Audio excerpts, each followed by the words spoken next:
Well, I'm out in the big pasture. I'm going to set up a target, kind of a different modification of something here. I've got a hollow piece of wood and my gong.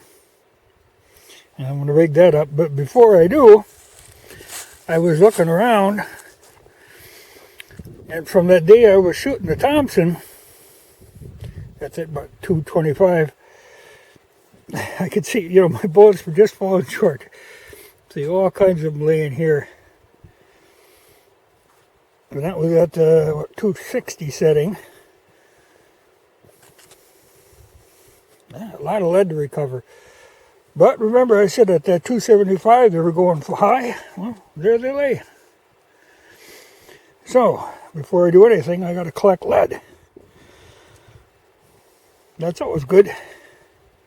Well, this is how it's hopefully going to work. I've got this half-inch steel, and then it's actually overlapped in the center. But, well, like here you can see there's a hole clear through. That was from a Mosin. These deep craters that bulge the other side, they're from the 4570. It's surprising, even there's some pretty deep holes that are like from here that are from the 32 Winchester Special. That when you make a bullet out of wheel weights, that lead is pretty strong. That it'll crater steel like that. And that's pretty impressive. But hopefully it'll make enough noise to give me some feedback.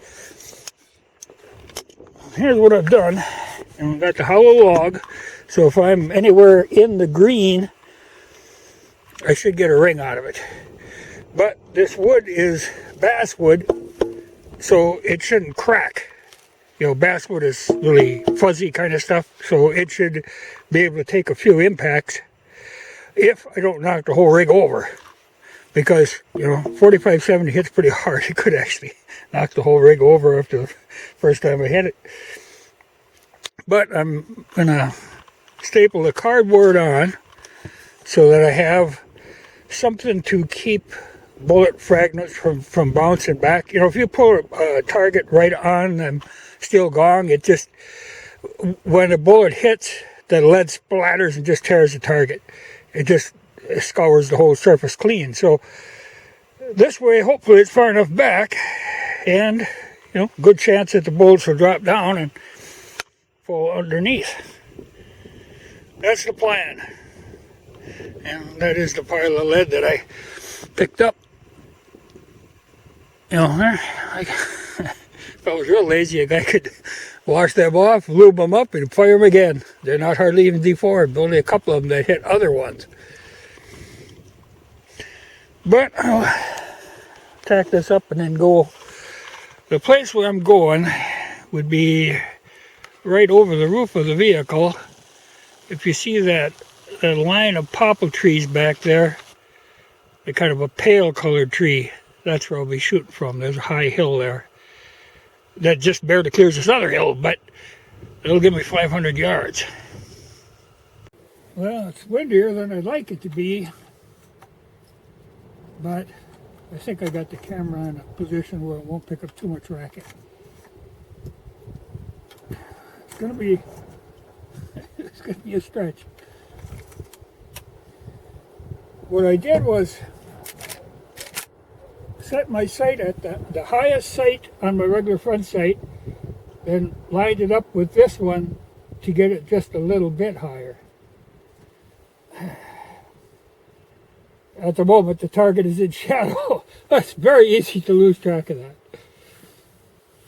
But we'll give her 5 and see what happens if I can find a target. And it's kind of overcast, clouds moving through, and I just happened to get a cloud over the target.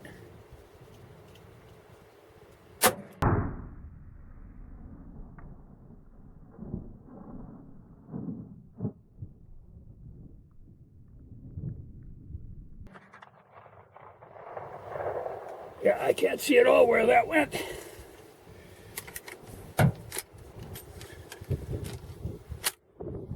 But, you know, that's, hopefully the camera will show me. Because my concern would be, you know, there's no windage adjustment on these.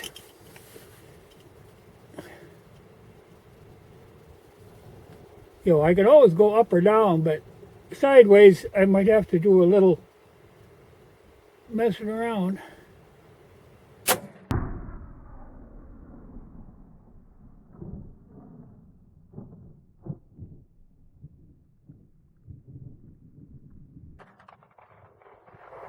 Yeah, I got no clue.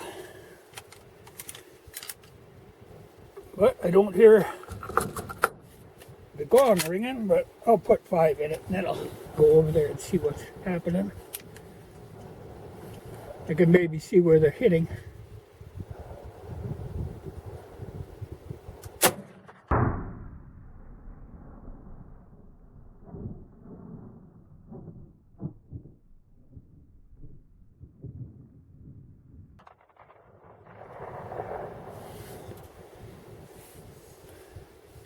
Yeah, because I could be, you know, just a small amount off to the side.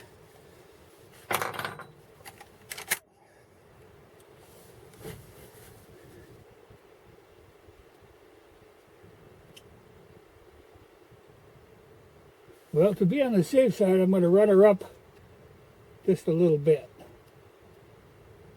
And that might tell me something.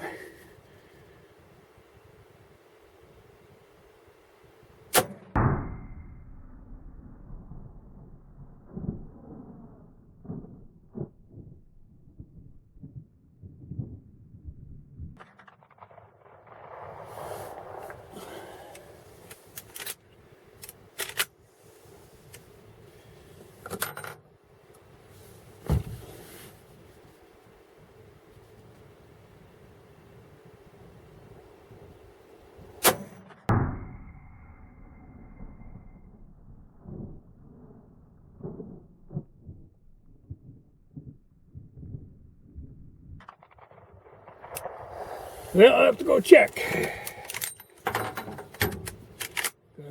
Well, I found the problem. There's a rise in the ground at about the 300-yard mark. And I have to clear that rise to get to the target. And I could see where there was parallel marks right where they just grazed the top of that ridge. So that wasn't going to work. So I jacked her up a little higher. And we'll see what it does now.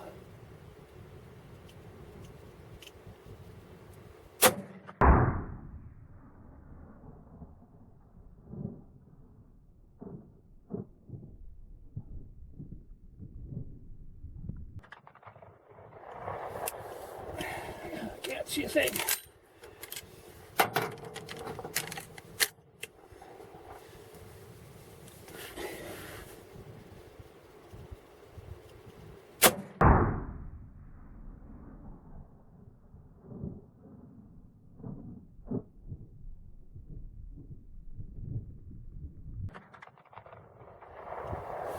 Well, hopefully they'll show up on the camera.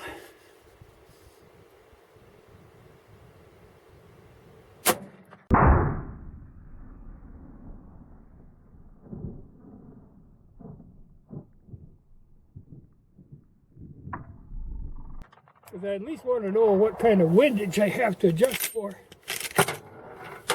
if I have to.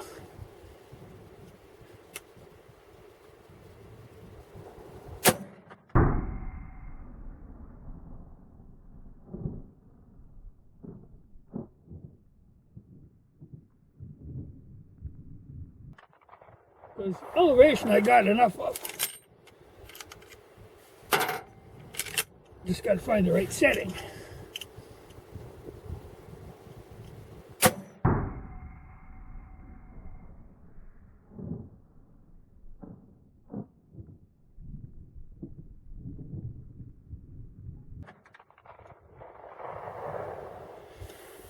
Well, I'll have to call that good. Till a review. so it's on video. Yeah, a lot of times I actually bring my laptop out here so I can do it right here, but I didn't today. But go to the tape. Well, there's my parallel lines from the first shots, but I don't know where that second round went. Well, now here's a mark. That might have been from the first time. See, there's kind of a hump in the ground here, and I got to be able to clear that. And it drops down again.